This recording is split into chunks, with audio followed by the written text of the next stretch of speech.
Saint-Égarec. Il s'agit de Saint-Égarec ou Saint Trégarec, un saint gallois vénéré par les migrants du VIe siècle. Plusieurs lieux de culte lui sont dédiés dans le Finistère. Fait aussi partie de l'imposant cortège des saints bretons, non reconnus par Rome. Nous arrivons à Saint-Égarec. Sur ces lieux, j'ai envie de vous dire quelques mots où se mêlent l'histoire et la légende, le sacré et les superstitions. On raconte qu'ici, un paysan voulait agrandir son champ. Alors il a décidé de combler la fontaine. Il a commencé les travaux, mais il paraît qu'il est devenu sourd. Il savait donc ce qu'il lui restait à faire.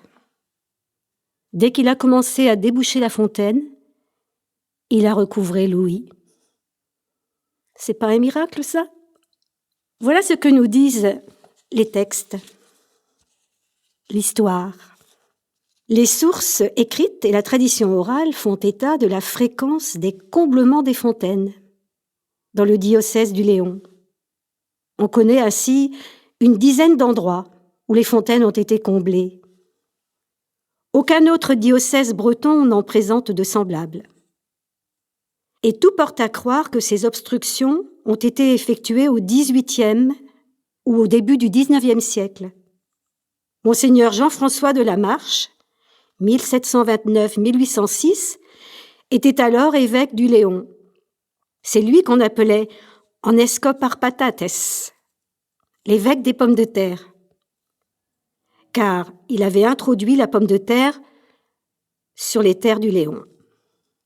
Il pensait certainement que les fontaines étaient le lieu de trop de superstitions. Alors il aurait donné l'ordre de les combler.